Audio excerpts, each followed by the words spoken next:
You're staring at the number on your phone screen again, $20,000. The balance that once seemed impossible, a distant mountain peak shrouded in fog and doubt. But here it is, real and solid in your savings account. You expected fireworks, maybe a surge of pride or relief that would wash away years of financial anxiety. Instead, there's something else entirely. A quiet emptiness, like walking into a room you thought would be filled with celebration, only to find it eerily silent. The victory you imagined feels hollow, and worse, you're already thinking about the next milestone. 40,000, maybe 50. The goalposts have moved without your permission, and you're left wondering why success tastes like ash when you finally hold it in your hands. Before we begin, remember, what follows isn't advice, but reflection. A way to understand how money moves through thought and emotion. There's a psychological principle that governs this exact moment, and understanding it changes everything about how you approach money, goals, and the quiet pursuit of enough. It's called hedonic adaptation, though you might know it by its more poetic name, the hedonic treadmill. Picture your happiness as a river that always finds its way back to the same level, no matter how many boulders of success you throw into its current. The water rises briefly, then settles back to where it started, leaving you standing on the bank wondering if you imagined the splash entirely. $20,000 represents more than just a number in personal finance psychology. It's often the first real milestone where people expect to feel fundamentally different about their relationship with money. It's substantial enough to provide genuine security, yet achievable enough that ordinary people can reach it without extraordinary circumstances. But here's where the story gets interesting. The moment you cross that threshold, your brain begins a quiet recalibration. What once felt like wealth becomes your new normal. The emergency fund that used to represent freedom now feels like just another part of your financial landscape, as unremarkable as the furniture in a room you've lived in for years. Research from behavioral economics reveals something profound about how our minds process financial milestones.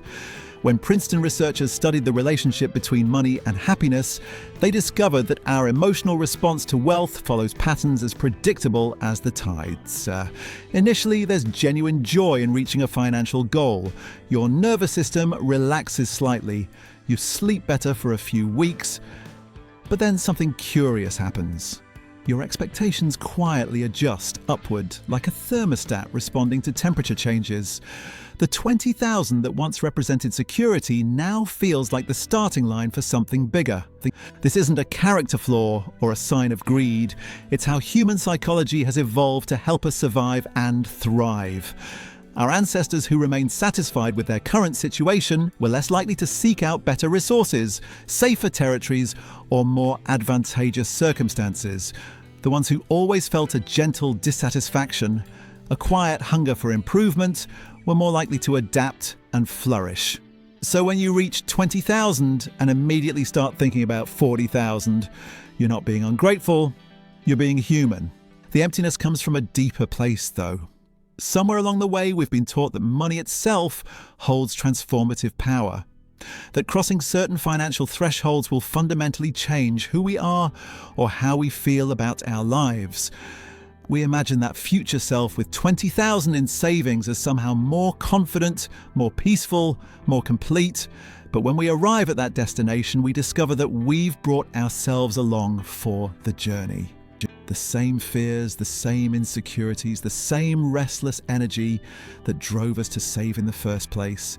Consider how this plays out in the real world. Someone earning $50,000 a year finally reaches their 20,000 savings goal and feels that familiar emptiness. They look around and notice that their lifestyle hasn't fundamentally changed.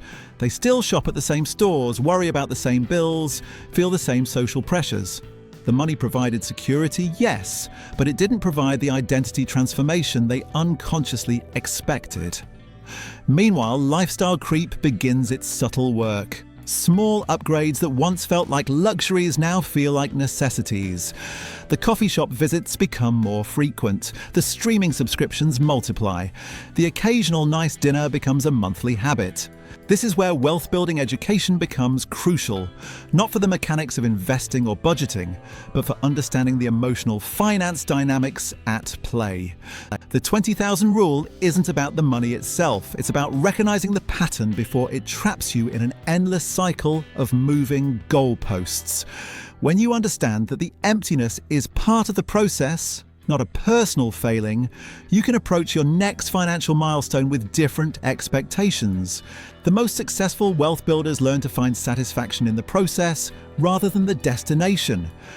They understand that each dollar saved is a small act of self-care, each investment a quiet conversation with their future self.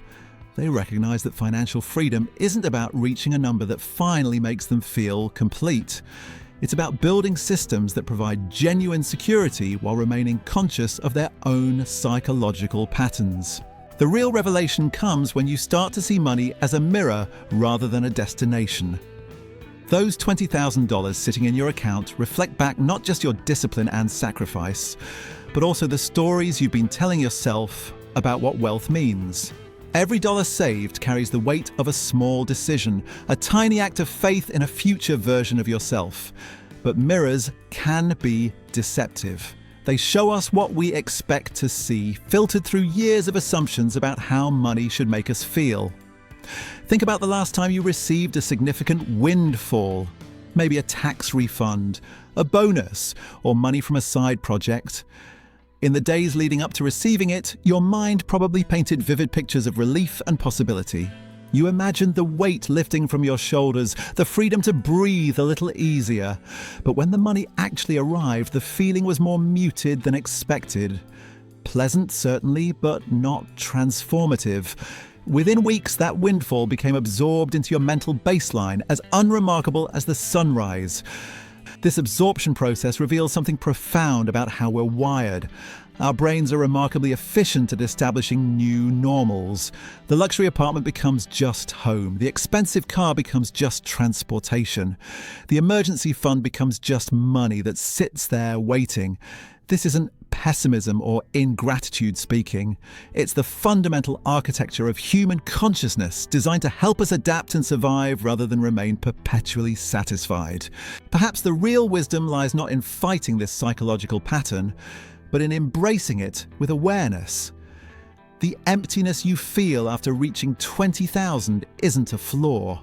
It's the mind's quiet way of preparing you for the next phase of growth, while reminding you that real contentment only ever existed in the present moment. If this changed how you see money, subscribe and keep building your engine of understanding. Your next chapter is on screen. Understand, draw, grow.